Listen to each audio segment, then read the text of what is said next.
Vamos a abrir las Biblias en dos porciones. Una va a ser en Segunda de Pedro, capítulo 1, que es el versículo que estamos usando de despunte en todo esto. Y luego se van a ir a el Evangelio según San Juan hasta el capítulo 13 y vamos a mirar desde el capítulo 13 a el 15. Y les indico ahora por qué. Segunda de Pedro, capítulo 1, dice en el versículo 5, y otra vez esto es enlazado a la secuencia que comenzamos hace unas semanas atrás. Vosotros también, poniendo toda diligencia por esto mismo, añadid a vuestra fe virtud. A la virtud, conocimiento. Al conocimiento, dominio propio. Al dominio propio, paciencia. A la paciencia, piedad. A la piedad, afecto fraternal. Y al afecto fraternal, y como último en la lista, amor. Padre, te imploramos que nos concedas ese amor que el apóstol Pedro pide que añadamos a nuestras vidas. Ayúdanos a entender lo que el Señor Jesucristo dice acerca de este tema. Te lo pedimos en el nombre de Cristo Jesús. Amén. Bueno, otra vez vamos a hacer lo que hemos estado haciendo, de ampararnos quizás con hoy las palabras de Jesús, justamente porque Pedro simplemente enlista una serie de cualidades allí o virtudes, pero no se dedica a hacer un análisis, simplemente nos dice lo que tenemos que hacer. Ya Pedro había escrito una carta anteriormente y hemos sacado algunas ideas. Nos dice o nos recomienda Pedro que para profundizar consultemos con el apóstol Pablo. Eso lo vimos en el capítulo 13, si ustedes se acuerdan, que dicen que algunos agarran las enseñanzas de Pedro en una forma distorsionada y terminan diciendo cualquier cosa. Hoy sucede eso. Hemos visto a al apóstol Pablo, y hoy vamos a mirar a el maestro de ambos. Porque lo que Pablo nos enseña viene de Jesús y lo que Pedro enseñó lo aprendió de Jesús. Así que ahora vamos directamente a la fuente de donde arrancó la motivación de estos hombres para enseñarnos las cosas que nos enseñaron. Así que váyanse por favor a el Evangelio según San Juan, capítulo 13. Y noten ustedes que, volviendo a Pedro, él usa la palabra amor. Y es muy importante tomar nota que el apóstol va a cerrar toda esa lista con esa palabra, porque sin amor es imposible, francamente, darle expresión a todas esas cosas que este hombre enlistó. Porque si usted cambia esa palabra, amor, por odio, qué distinto entonces sería toda esa lista de cualidades. Amor fraternal con odio o afecto fraternal odiando, no encaja, ¿no? Piedad, tampoco. Y en fin, vamos para atrás y nos damos cuenta que el amor es un requisito fundamental e indispensable en toda esa lista. Y no cometamos el error de darle un orden de que el amor es lo último que tenemos que considerar porque aparece a lo último de la lista. No. El amor es lo último porque es lo más importante de todo. Sacan el amor y no tenemos nada. Así que cuando el apóstol Pedro dijo que lo que tiene que ver con el amor y la piedad nos ha sido dada por Dios, entonces el amor es algo fundamental. La palabra agape es la que el espíritu de revelación ha ordenado en la conciencia de estos hombres al escribir las Escrituras. Solo puede ser conocido ese amor que mencionan estos hombres por las acciones. Escúcheme bien lo que le estoy diciendo. Porque en nuestra sociedad, cuando hablamos del tema del amor, lo hemos erotizado. Y se trata más de sentimientos, y hoy más sentimientos somáticos, sensoriales, en lugar de lo que tiene que ver con el alma misma, la esencia del hombre. Entonces, por eso es que hoy, por ejemplo, las relaciones, no solamente las relaciones de parejas, sino las relaciones de amistad y otras, duran poco y están totalmente siempre en jaque, porque realmente hemos asociado el tema del amor, el afecto, como un asunto de piel. Y eso no es lo que la Escritura define como el amor bíblico. Así que no es un impulso simplemente que proviene de los sentimientos. Ese amor del que habla el apóstol Pedro se manifiesta hacia y se busca especialmente, o busca, mejor dicho, esa, no sé si llamarle sentimiento o qué, pero busca el bien de todas las personas, no solamente los que forman parte del pueblo de Dios, pero estamos interesados, y eso es lo que nos mueve a compartir el Evangelio. Tenemos el amor por el ser humano. Así que el amor, entonces, en lugar de una actitud de los sentimientos, es una actitud del alma misma de la persona. Es un concepto muy difícil de definir. Miren, hay una cantidad de libros escritos dentro y fuera de la fe cristiana que trata de alguna manera de darle en el clavo con una definición precisa del amor, y no se puede. Dijo el apóstol San Pablo: el amor es sufrido, es benigno. El amor no tiene envidia. El amor no es jactancioso, no se envanece. No hace nada indebido, no busca lo suyo, no se irrita, no guarda rencor. No se goza de la injusticia, mas se goza de la verdad. Todo lo sufre, todo lo cree, todo lo soporta, todo lo espera. El amor nunca deja de ser. Y ahora permanece la fe, la esperanza y el amor, estos tres. Pero el mayor de ellos es el amor. Y luego en el capítulo 14, al inicio nomás, nos dice: seguid el amor. Se lo dice a una iglesia que lamentablemente enfatizó tanto el tema de los dones espirituales que se olvidó de la importancia del amor al expresar esos dones.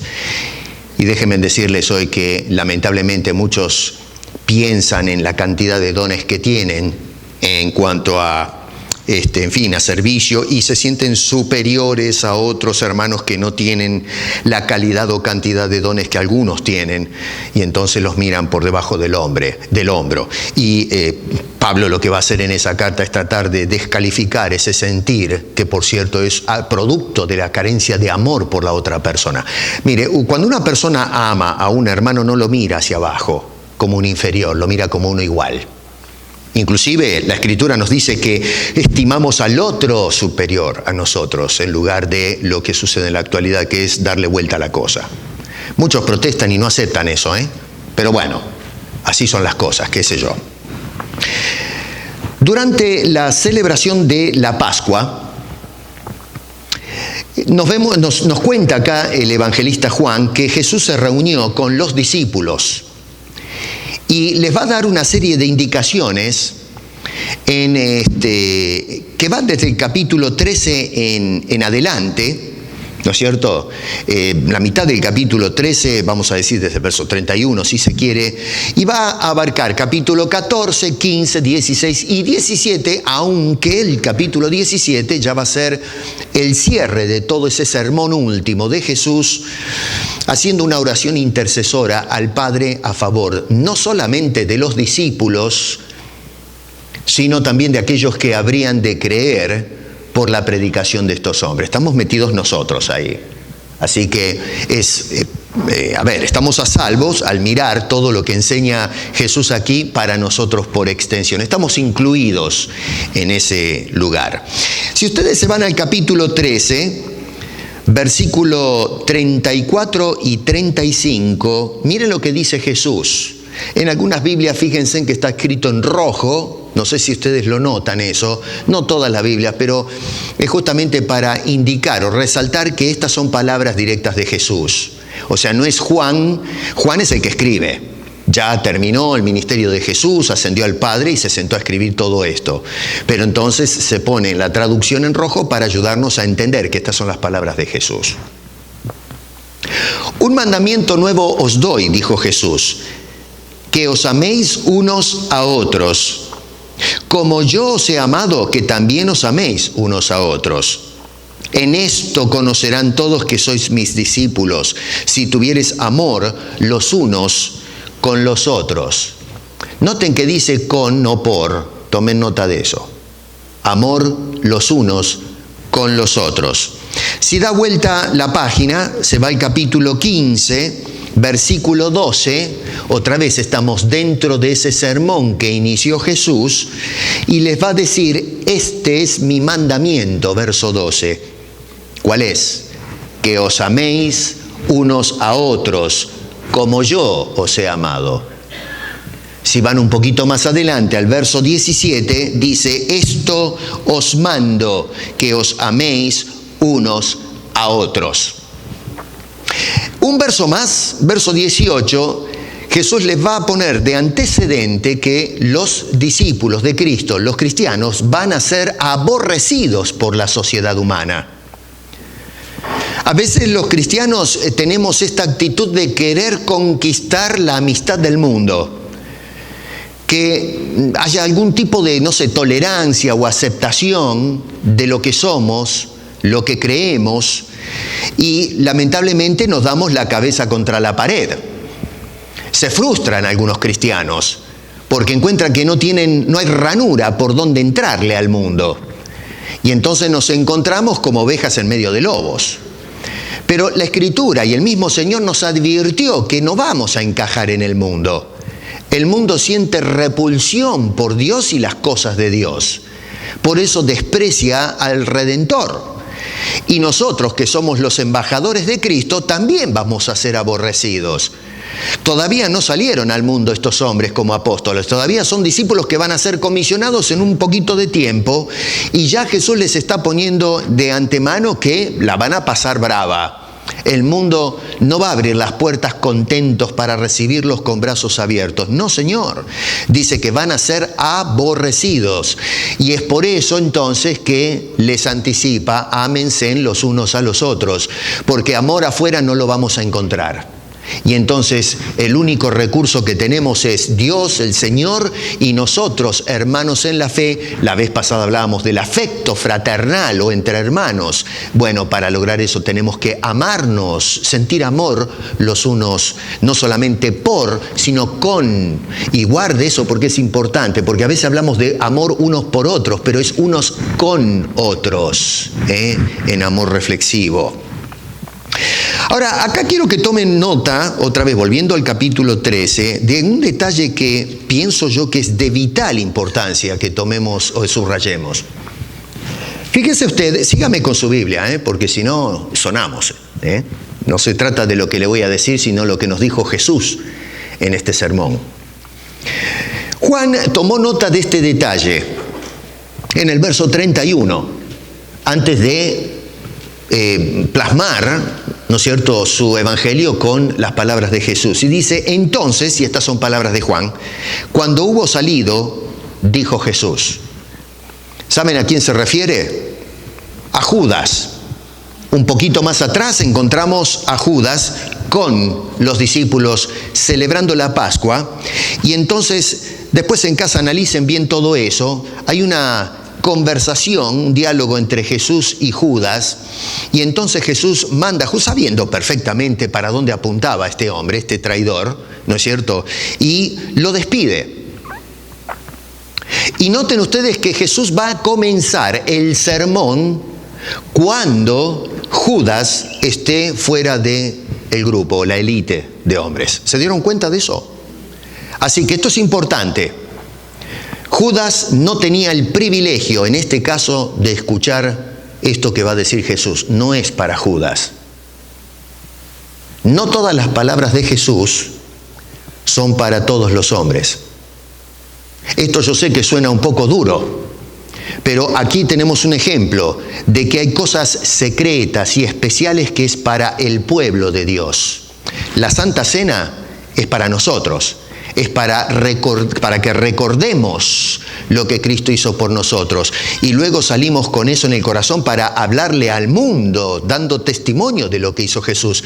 Pero no pueden celebrar la cena, no pueden participar de este rito a menos que hayan recibido a Cristo, que hayan sido insertados en la familia de Dios. Esto que va a hablar Jesús no es para Judas, no es para el que no cayó rendido a los pies de la cruz, para aquel que le da la espalda a la salvación de Cristo.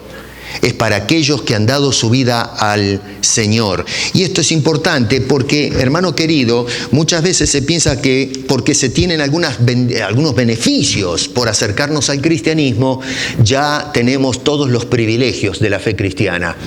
Y sabe una cosa, no es así. Usted puede ser que se beneficie con los sentimientos que producen la alabanza, el tiempo solemne de la cena, o qué sé yo, todo lo que implica el cristianismo, incluso la edificación a través de su palabra, pero a menos que usted reciba a Cristo como Salvador personal, usted no pertenece al pueblo de Dios, a los salvos, los redimidos. Y es por eso es tan urgente, y yo les clamo con solemne llamado: ven a los pies de Jesús, acepta a Cristo como Salvador personal de tu vida, acepta esa salvación gratuita, ven y entra al gozo de tu Señor a través del sacrificio de Cristo Jesús. Judas estaba con ellos, pero no era de ellos. Judas se benefició de las bendiciones de Cristo, pero no era de Cristo. Judas tuvo ciertos privilegios, pero no este privilegio que tuvieron los discípulos y todos aquellos que creyeron por la predicación de estos hombres, que está insertado en el capítulo 7 en la oración pastoral de Jesús. Ahora, Jesús les indica que les ha dado allí, fíjense otra vez en el verso 34, ahora sí les habla a los discípulos, y les dice que les da un nuevo mandamiento. Pero resulta que ya este mandamiento andaba dando vuelta en el pueblo de Israel. Tal es así que si uno se va, por ejemplo, al Antiguo Testamento, en el libro de Levíticos capítulo 19, verso 18, la palabra de Dios le decía al pueblo: no te vengarás ni guardarás rencor a los hijos de tu pueblo, sino amarás a tu prójimo como a ti mismo. Pero ¿qué pasa? Que en los tiempos de Jesús, incluso desde antes, este mandamiento solemne que les había dado Dios por revelación, ¿no es cierto?, lo que tiene que ver con todo el levirato, ¿no?, es decir, lo que es la ley, los primeros libros del Pentateuco, les había indicado cosas, pero que lo agarraron los maestros y tergiversaron las palabras del mandamiento. Y terminaron entonces agregándoles, interpretaron esas cosas y le metieron un poco más a lo que decía la palabra de Dios. Vale decir que ellos recitaban un credo en materia de amor al otro, que no respetaba las pautas que Dios les dejó en su santa palabra, sino que reinterpretaron y metieron alguna cláusula allí que no correspondía. Era, por ejemplo, a más de lo que dice Levíticos, habían agregado: aborrecerás a tu enemigo. Si ustedes se van un poquitito, váyanse a Mateo, ¿no es cierto? Y tenemos allá en Mateo capítulo 5 en adelante el famoso sermón del monte. Y acá vamos a mirar otra vez a Jesús, que nos va a aclarar un poquito acerca de este mal uso de la palabra de Dios. Jesús le dijo en el capítulo 5, verso 43, a la gente que escuchaba este sermón, y otra vez, cuando leemos este sermón hay que leerlo completo, no sacando versículos, ¿no es cierto? En casa léalo todo, porque es un sermón completo. Usted no se sienta acá a escuchar la introducción de un sermón y después se va, ¿no?, porque no entiende nada. Bueno, así hay que hacer con Jesús. Hoy hacemos todo al revés, ¿no? Escuchamos un sermón completo de un hombre mortal, pero cuando leemos el Evangelio, leemos los sermones de Jesús, un versículo, y sacamos cualquier cosa de eso sin escuchar el resto del sermón de Jesús. Bueno, yo qué sé, hacemos cualquier cosa, ¿no? Dice Jesús, verso 43, otra vez después lean bien todo esto, pero dice, oísteis que fue dicho, amarás a tu prójimo y aborrecerás a tu enemigo. Eso fue lo que escucharon de los fariseos, los maestros, los escribas, en fin. Y entonces Jesús les va a decir, pero, a ustedes se les dijo esto, pero yo os digo. Hay uno que dice, pero ahora Jesús dice. Y Jesús los para en seco a la audiencia. No están acostumbrados a esto. Ellos tenían en su psiquis metida la idea de que voy a amar a mi compatriota y voy a odiar a todos los demás. Por eso la idea del gentil, del judío, de que los gentiles no tenían parte con el pueblo de Dios. Y eso generó una polémica tremenda que terminó, ¿no es cierto?, con el concilio en Jerusalén, incluso Pablo defendiendo el ministerio apostólico a los gentiles contra un fariseísmo extremo que estaba torpedeando la obra del apóstol. Dice entonces, yo digo, amad a vuestros enemigos, bendecid a los que os maldicen, haced bien a los que os aborrecen y orad por los que os ultrajan y os persiguen. Jesús no solamente está tratando de devolver a esta gente a lo que enseñaba realmente Levíticos, sino que les está dando la interpretación de toda la ley. Diciendo, Dios jamás les dijo, ustedes son una élite especial que deben despreciar y aborrecer al resto de las naciones. Es todo lo contrario. Entonces dice, ustedes escucharon esto, pero así es como son las cosas. Así es como mi Padre enseñó. Así es como yo ahora les comando a ustedes qué es lo que tienen que hacer o cómo tienen que proceder en este asunto.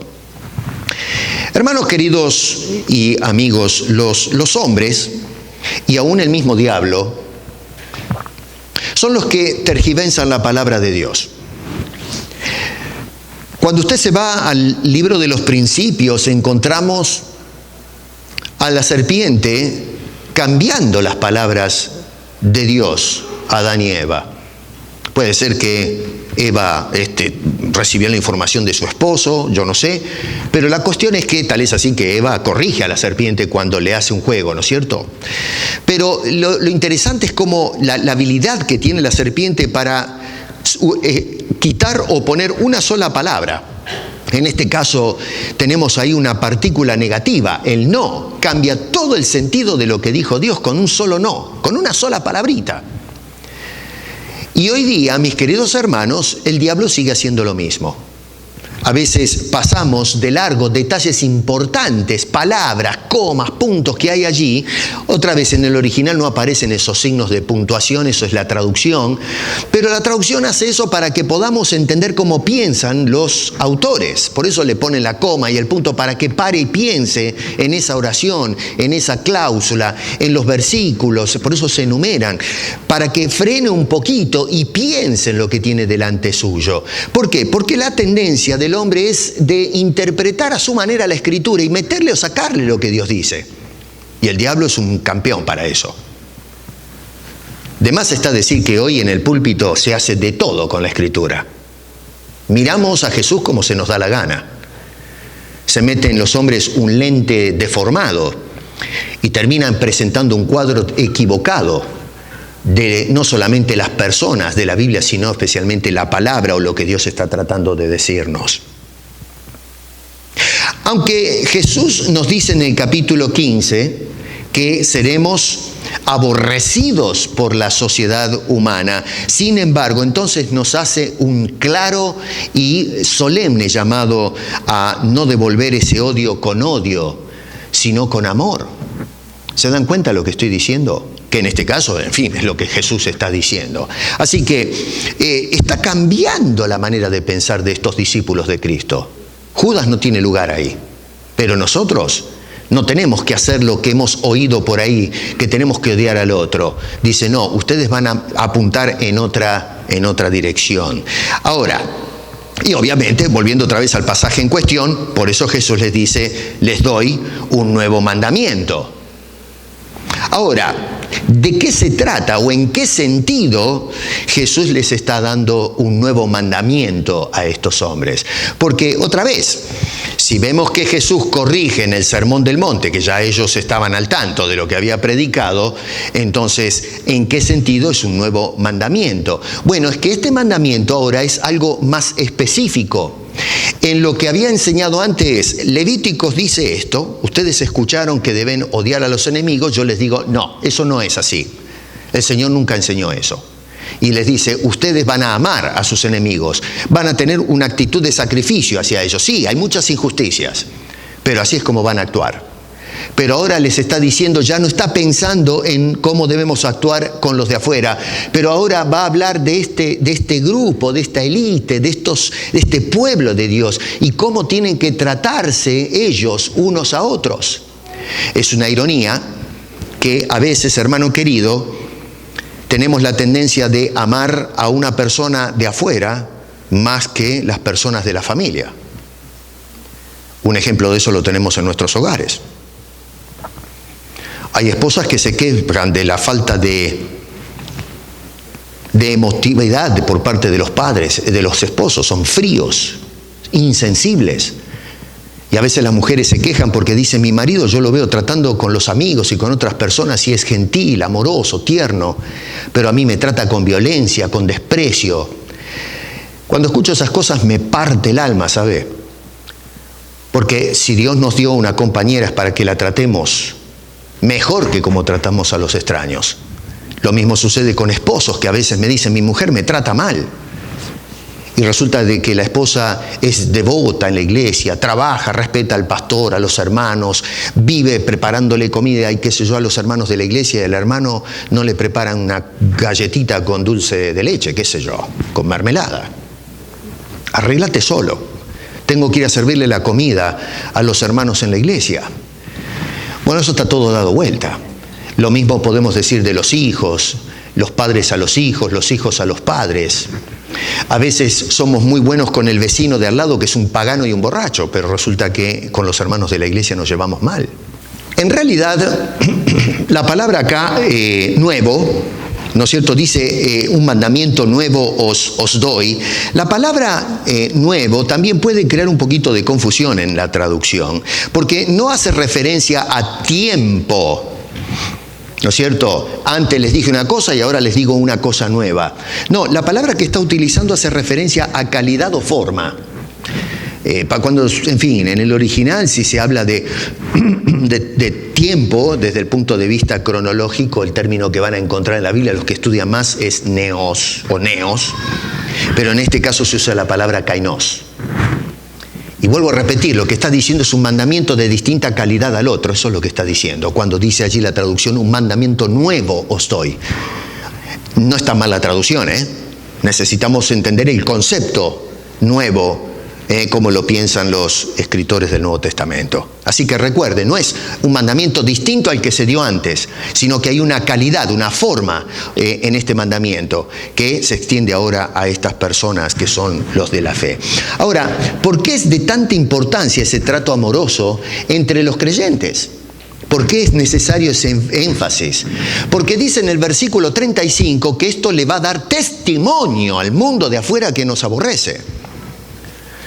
De qué es lo que sucede cuando entramos en íntima relación con Cristo y los unos con los otros. Sí, la sociedad a veces mira a la iglesia y realmente no ven reflejado lo que predicamos.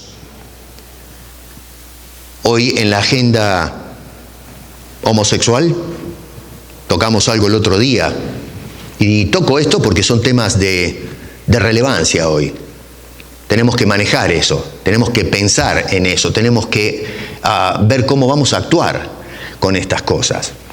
Y antiguamente se ha predicado mal que debemos despreciar y aborrecer y odiar a esta gente, a este sector de la sociedad.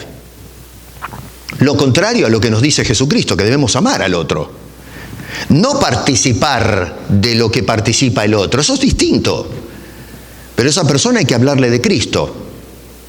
Y muchas veces el mundo, cuando ve eso de que decimos Dios es amor y nosotros amamos, y resulta que lo que hacemos es apedrear a la sociedad entera, lo que hace es presentar un evangelio de doble sentido.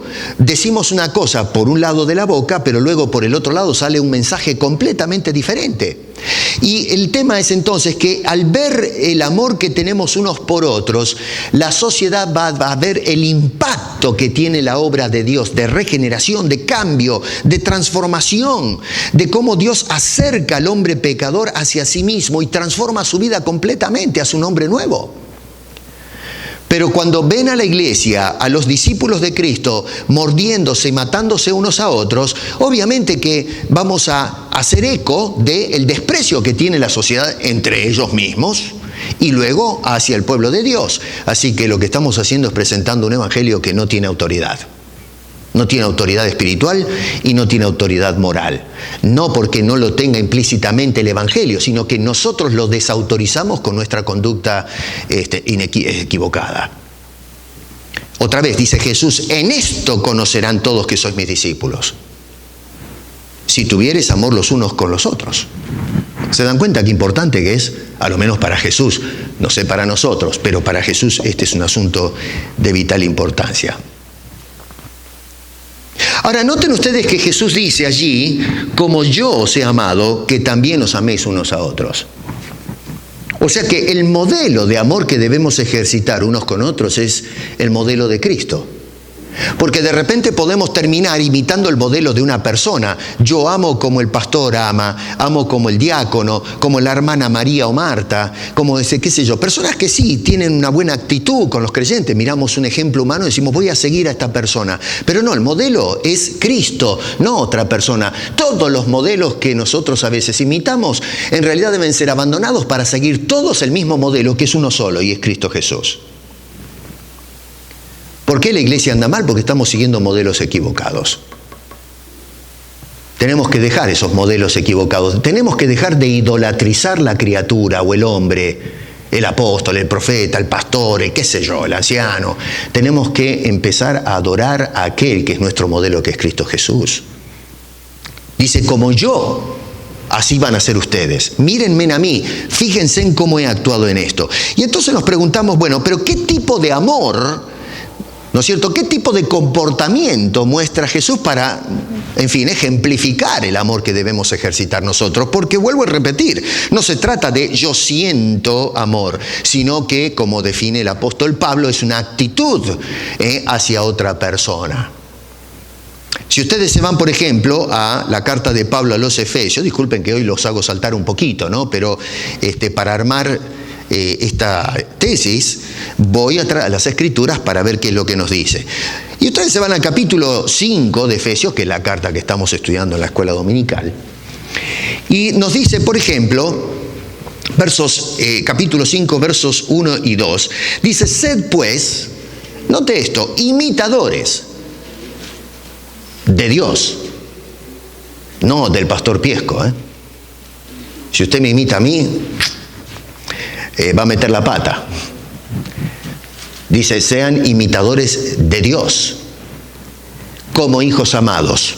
Bueno, ok, macanudo, pero a ver, imitar a Dios, esto es cosa seria, ¿Cómo hago yo para imitar a Dios? Bueno, Pablo acá, otra vez dirigido por el Espíritu de Dios, nos da hacia dónde apunta. Y dice, la forma de imitar a Dios es andando. Y dice, andad en amor, como también Cristo nos amó y se entregó a sí mismo por nosotros, ofrenda y sacrificio a Dios en olor fragante. Y a lo menos hay mucho para hablar, hacer sermones de eso solo, pero hay tres cositas que yo puedo subrayar acá en cuanto a ese modelo que nos deja Cristo. ¿Qué tipo de amor debe manifestar el cristiano que lo vemos ejemplificado en la manera de andar de Cristo? Número uno, es un amor que se ofrece. La persona que ama se ofrece a sí misma. Dice, otra vez, es un amor que se entrega. Dice, como también Cristo nos amó y se entregó. La demostración de ese amor de Cristo es que se entregó a sí mismo a morir en la cruz por nosotros. No tenía que hacerlo. ¿Usted cree que podemos poner a Cristo en obligación moral? ¿Que tiene que hacer algo Cristo por nosotros? No, de ninguna manera. Pero sin embargo, Él, por amor, estuvo dispuesto a entregarse a la voluntad divina. Y es interesante porque va en escala, ¿no es cierto? Juan, por ejemplo, nos dice que Dios amó en tal magnitud, de tal manera al mundo, que entregó a Cristo, que a su vez nos amó con tal magnitud que se entregó a morir por nosotros. Un amor que se entrega. Luego dice un amor que tiene costo. Porque dice que se sacrificó. A veces nosotros nos entregamos, pero cuando se trata de sacrificarnos por el hermano que tiene un costo, ese amor que voy a manifestar, lo pensamos dos veces y decimos, no, hasta acá llegué. No, esto no lo voy a hacer. Hermano, discúlpeme, pero ya de acá para allá no puedo pasar. Mi amor llega hasta este punto, pero de ahí hablemos de otra cosa. Vaya a buscar a otra persona. No, ese no es el modelo de Cristo. Otra vez, si seguimos un modelo así, vamos a andar todos mal. Pero en este caso dice que el amor, el modelo de amor es ese amor que se entrega y se sacrifica. Es un amor que tiene un costo. A veces el amor implica una pérdida de mi parte. Yo admiro a las madres. Tenemos ahora la visita del pastor King con la señora. Y yo veo a Natalia, no mi hija, sino mi hermana. Y la veo a esta señora correr para arriba y para abajo con su chico y viene otro en camino.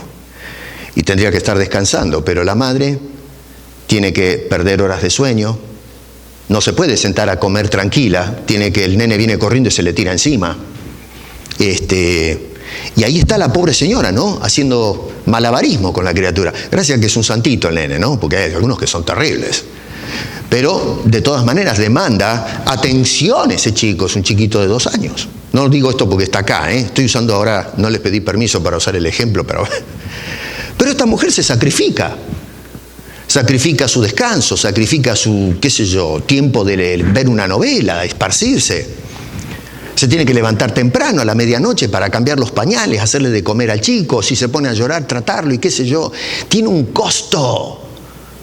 Un costo. Y un costo a veces de sacrificio, de dolor, de lágrimas. El costo que tiene una madre cuando trae una vida al mundo. Si usted alguna vez estuvo en un parto, sabe bien de lo que hablo. De más está decir que a las mujeres no hace falta preguntarle porque son las que los traen al mundo. My goodness. Pero ahí están, prendidas, ¿no es cierto? Dando gritos por amor a esa criatura. Tiene un costo elevadísimo. Jesús nos dio ese ejemplo. Tiene que costar algo, hermano querido. Número 1, un amor que se ofrece. Número 2, un amor que tiene costo. Y número 3, un amor que se acepta. Pero que acepta a Dios. Dice, en olor fragante. El olor fragante era ese incienso o esa ofrenda, ¿no es cierto? Cualquiera de los dos. La ofrenda era lo que tenía que ver con el pecado, el incienso con la relación, ¿no es cierto? Las oraciones que se elevan a Dios. Pero todo eso sube como un perfume suave y agradable, que Dios dice, me complazco en esto. El amor de Cristo, el sacrificio de Cristo, la entrega de Cristo ascendió en olor fragante. Dios está en el cielo y hace... Me encanta lo que huelo. Y Pablo no escribió eso para apuntar solamente a Cristo, sino que dice, yo quiero que ustedes anden en ese amor que nos ejemplificó el Señor Jesucristo. Y Pablo dice esto justamente porque Jesús le reveló el Evangelio a él directamente. No se inventó nada. Jesús habló con Pablo, no sé cómo se mantuvo la enseñanza, qué sé yo. Pero Pablo nos enseña lo que recibió de Cristo Jesús. Y luego, obviamente, fue confirmado por el testimonio de los mismos apóstoles que sin duda habrán conversado unos a otros. Pablo no recibió el evangelio de los apóstoles, sino directamente de Jesús. Pero no me cabe duda que se han sentado a conversar horas, ¿no es cierto?, acerca de qué vistes, qué escuchaste, cómo era Jesús, qué pelo tenía, qué altura, cómo hablaba, el timbre, qué sé yo. Yo hubiese hecho eso, honestamente. Ahora, ¿cómo se logra ese estándar? Está muy bien, ¿no es cierto? Jesús me dice que nos amemos unos a otros. Luego me dice, ¿cuál es el tipo de amor? Dios movió a Pablo a escribir estas cosas, a imitar a Jesús. Pero ¿cómo logro yo ese estándar? ¿Cuál es la dinámica a seguir para amar en esos términos, a esas alturas que mencionan las Sagradas Escrituras? Bueno, otra vez, volvamos un poquito a Juan. O debo decir a Jesús, porque es Jesús el que nos está hablando. ¿Y qué dice acá? Bueno, fíjense en ustedes. Tenemos en el capítulo, ante todo, podríamos decir, tal vez lo pongo en 3 puntos. 1, para lograr ese estándar de amarnos tenemos que permanecer en mutua relación con Cristo. ¿Me entiende eso? En una estrecha e íntima relación con Cristo Jesús. Jesús dice, en el capítulo 15, verso 4, permaneced en mí, y esto es parte del sermón que arranca en el capítulo 13, y yo en vosotros. Como el pámpano no puede llevar fruto por sí mismo si no permanece en la vid, así tampoco vosotros, si no permanecéis en mí. Así que es un estándar noble y muy alto, pero no hay ningún ser humano que pueda alcanzar ese estándar noble de amor bíblico si no está ligado a Cristo Jesús. Por eso le hizo un llamado solemne al principio, que si usted no aceptó a Cristo, acéptelo de una vez, porque va a transformar su vida. Y si tiene allí fricciones con alguien o con el mundo entero, o se odia a usted mismo, qué sé yo, Dios va a hacer algo extraordinario. Pero no le puedo explicar esto, usted lo tiene que experimentar por sí mismo. Tiene que aceptar a Cristo. Y entonces cuando usted es enlazado místicamente al Señor, cuando se produce esa unión, nosotros somos cuerpo y Él cabeza. Aleluya. Empieza a emanar ese amor sobrenatural en nosotros. Usted le pregunta, esta semana me decía mi señora, ¿por qué me amás?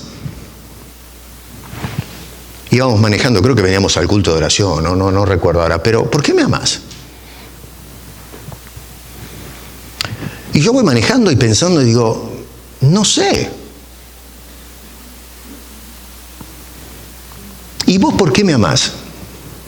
Y Gloria se quedó y me mira y sonríe y dice, y no sé. Ahora, usted puede pensar que es frívola que es la respuesta. No es frívola. Porque si yo le digo, te amo porque me gustan tus piernas.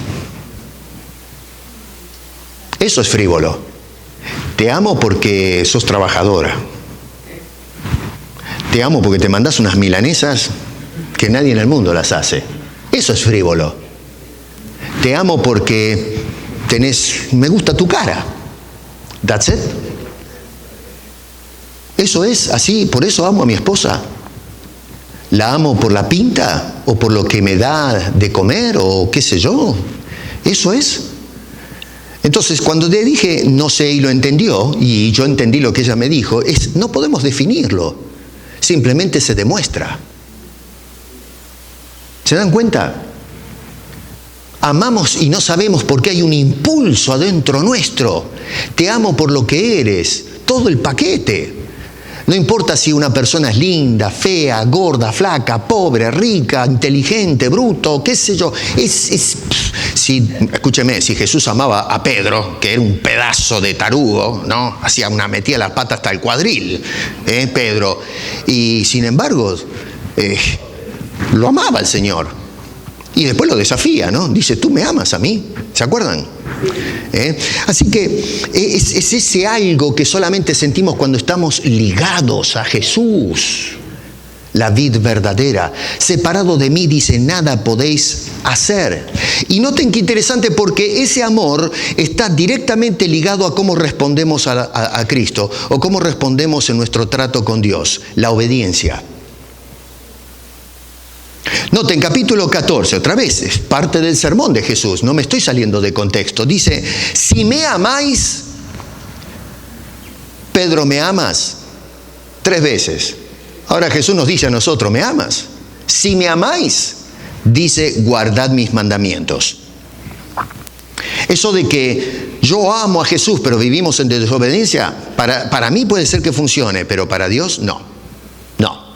Si me amáis, guardad mis mandamientos. Capítulo 15, verso 21, ¿no? Dice, el que tiene mis mandamientos y los guarda, ese es el que me ama. Y el que me ama será amado por mi Padre, y yo le amaré y me manifestaré a él. Versos, 23 y 24, yo quiero correr un poquito acá. Dice, el que me ama, mi palabra guardará, y mi Padre le amará. y vendremos a Él y haremos morada con Él.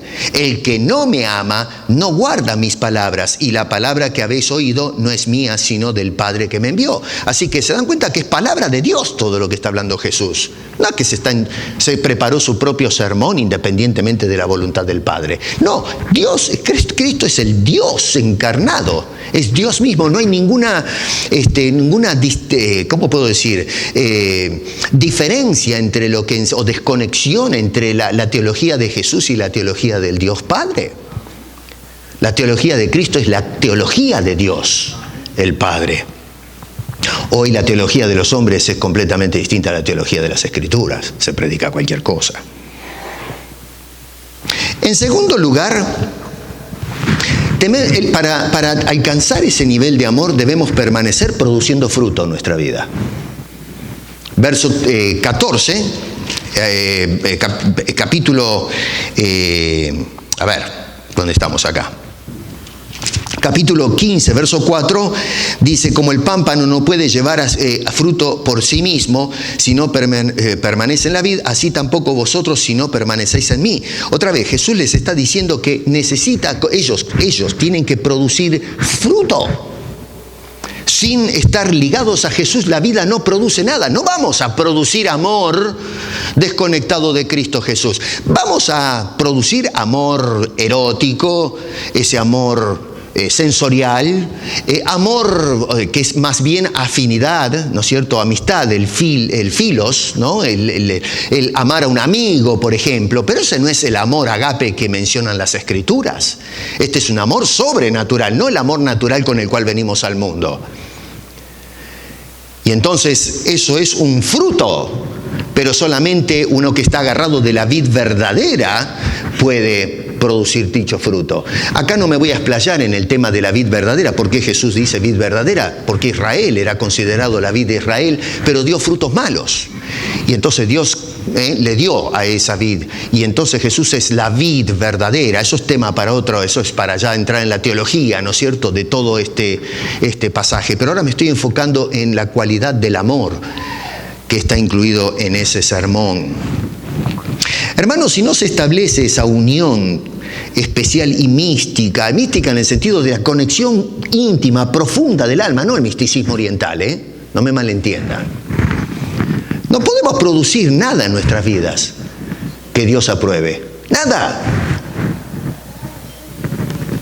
Cuando vamos al apóstol Pablo en Gálatas capítulo 5, verso 22, dice: mas el fruto del Espíritu es, y arranca con lo primero de todo, que es ¿cuál? Amor, gozo, paz, paciencia, benignidad. Amor. Pedro lo usa como la cosa que cierra todo el cuadro. Pablo lo pone como la plataforma de las virtudes. Pero no es algo que yo hago, sino que es un producto del Espíritu de Dios en nosotros. El fruto del Espíritu, no el fruto del hermano Piesco, el hermano Carlos, el hermano el hermano el otro. Es el fruto del Espíritu de Dios que produce ese amor sobrenatural en la vida de sus hijos. En Juan capítulo 15, verso 8, dice: en esto es glorificado mi Padre, en que llevéis mucho fruto. ¿Se dio cuenta que no dice muchos frutos? Insisto en este plural y singular muchas veces, ya creo que me conocen por eso, porque hoy hablamos de frutos. La tendencia es hablar de los frutos que produce el cristiano. Usted no produce frutos. Es Dios el que produce fruto. No frutos, fruto. Se está hablando de que el Espíritu de Dios produce ese fruto de diferentes características. Así como un fruto tiene muchas características, dulce, agrio, tiene el pelaje afuera, la semilla adentro, qué sé yo. Bueno, el Espíritu de Dios produce el fruto, que son todas esas características o cualidades que enlista este hombre. Y acá Jesús está diciendo que ese fruto produce gloria a Dios, no gloria al que lleva o produce el fruto. Hoy en la iglesia contemporánea una persona habla en lenguas, profetiza, qué sé yo, le damos un aplauso. El hermano produce frutos, y en plural. No, pero eso no me enseña la Biblia. La Biblia dice que yo no produzco nada es la savia que corre dentro mío cuando está ligada a Cristo, es las raíces donde está plantada mi vida, que es Cristo Jesús, lo que produce de este miserable pecador fruto para la gloria de Dios, no para la gloria del hombre. Que la gente mira y dice, otra vez, ustedes si producen el fruto del amor, la sociedad entonces va a recibir el testimonio de la obra de Dios, no de los hombres. Exaltamos a Dios cuando actuamos de esa manera. Con razón Pedro nos decía que tomemos nota de eso. Y número 3, debemos permanecer en tratamiento mutuo. Verso 17, esto os mando, que os améis unos a otros. Tiene que ser algo recíproco, porque de lo contrario no podemos, si no estamos juntos, no podemos ejercitar este asunto.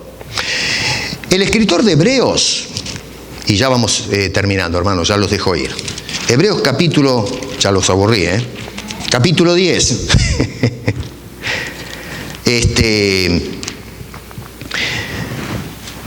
Dice, por ejemplo, en los versos 20, otra vez, esto va desde atrás, yo estoy cortando acá para acelerar un poco.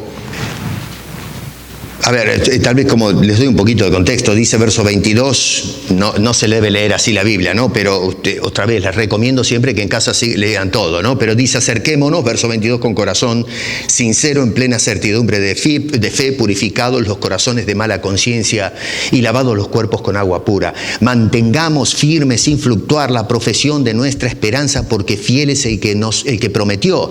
Y escucha esto, y no pases de largo esto, dice, considerémonos unos a otros. ¿Para qué? Para estimularnos al amor y a las buenas obras. ¿Pero cómo? No dejando de congregarnos como algunos tienen por hábito o costumbre, sino exhortándonos en amor, y tanto más cuando ves que aquel día del retorno de Cristo se acerca. Algunas personas dicen, pero ¿para qué ir a la iglesia? A veces me escriben de Latinoamérica, algunos que nos siguen a través del canal, y dicen, pastor, pero yo no estoy yendo a la iglesia, porque está bien, algunos salen corriendo de la estafa y todo eso. Bueno, busque una iglesia. Pero el mandato de la Escritura no lo podemos esquivar. Dice, tenemos que congregarnos. Bueno, pero ¿qué tanto lío con el congregarnos? Bueno, una de las cosas importantes, además de la enseñanza y todo eso, algunos dicen, bueno, pero en la iglesia, yo estoy aprendiendo de sus predicaciones a través del YouTube. No, pero eso no alcanza. Nosotros necesitamos estimularnos unos a otros a amar y a las buenas obras. Si usted no se ve con el hermano, no puede ejercitar el amor de Dios para ese hermano, y usted no recibe el ejercicio del amor de Dios de ese hermano. Usted me está privando a mí, a amarlo a usted. No tiene derecho a frustrarme a mí el ejercicio de amar, de mostrar el amor de Cristo a usted. Y usted no tiene derecho de privarme a mí de su amor de Cristo hacia mi persona. Por eso no solamente dice amar los unos por los otros, sino amarnos con. ¿Se da cuenta la distinción? Es amarnos unos con otros. Y ahí es donde radica la importancia de venir a los cultos, de venir a las reuniones, de beber juntos. Beber café, agua, lógico, ¿no? No beber, hacerse loco. De comer juntos, pegarnos un buen abrazo y levantarnos en el aire. De celebrar juntos, llorar juntos, estar de luto juntos. ¿Cómo vamos a practicar estas virtudes que nos enlista el apóstol Pedro si no nos vemos las caras? Si no podemos disciplinarnos para amarnos con amor santo, con el amor con que nos amó el Señor Jesucristo. El apóstol Pablo nos enlista lo que es una vida de amor en Primera de Corintios capítulo 13, versos 1 al 23. Primera de Juan, ya les mentí, no les dije que iba a terminar y no terminé nada. Chis, hablando de la escuela dominical. Pero es que vale la pena meditar en esto. Dice en el capítulo 3, verso 23, y este es primera de Juan, ya Juan el apóstol, el pastor, dice, y este es su mandamiento. Ahora ya no es el mandamiento de Juan, dice, este es su mandamiento, que creamos en el nombre de su Hijo Jesucristo y nos amemos unos a otros como nos lo ha mandado. Tremendo. Y el que guarda sus mandamientos permanece en Dios y Dios en él. Y en esto sabemos que él permanece en nosotros por el Espíritu que nos ha dado. Y capítulo 4, verso 7 dice, amados, amémonos unos a otros porque el amor es de Dios. Claro que sí. Es fruto del Espíritu, es de Dios. Dice este hombre, todo aquel que ama es nacido de Dios y conoce a Dios. Y verso 20 dice, y si alguno dice yo amo a Dios y aborrece a su hermano, es mentiroso. Pues el que no ama a su hermano, a quien ha visto, ¿cómo puede amar a Dios a quien no ha visto? Y nosotros tenemos este mandamiento de Él, del Señor. El que ama a Dios, ame también a su hermano. Pedro termina la lista en 2 de Pedro capítulo 1, poniendo el amor, que es la corona. No es lo último, es la corona de la conducta del cristiano. Todo lo que pertenece a la vida y a la piedad se nos ha dado por su divino poder. Y Dios no nos abandonó en esto. Dios nos envió al Espíritu Santo para que produzca este fruto, que es lo que enlaza entonces todas estas cualidades y nos permiten que las podamos ejercitar debidamente. Así que, hermanos, debemos, 1, amarnos unos a otros. 2, obedecer la palabra de Dios si es que amamos a Jesús. 3, porque eso es el testimonio fiel que le damos al mundo de que somos sus hijos, los hijos del Señor. Así que, hermano querido, te amo. Y espero que tú te ames con tu hermano con toda tu alma. Sí, tenemos distinta altura, distintas, un montón de cosas, pero somos diferentes porque, bueno, cada uno con lo suyo. Pero somos todos de Dios. Vamos a orar. Queda un punto más para ver acerca de este pasaje de Pedro. Y hoy hemos entrado en este tema que hoy francamente, no sé, está tan manoseado, que es el tema del amor. Tenemos ejemplo, tenemos el ejercicio que viene de ti, del amor, tenemos el llamado a amarnos y ahora debemos ser testigos mostrando al mundo cómo nos amamos, para poder salir y hablar del amor de Dios a los perdidos. Danos amor, Señor. Te rogamos que produzcas el fruto del Espíritu en nosotros. Y la primera cualidad que es fundamental es, dice Pablo, el amor. Y nos dice Pedro que la corona de todas esas cualidades es el amor. Por eso ahora, Señor, de rodillas te imploramos, por favor, que nos concedas el amor que viene de ti para ser testigos al mundo. Porque te lo pedimos en el nombre de Cristo Jesús. Amén.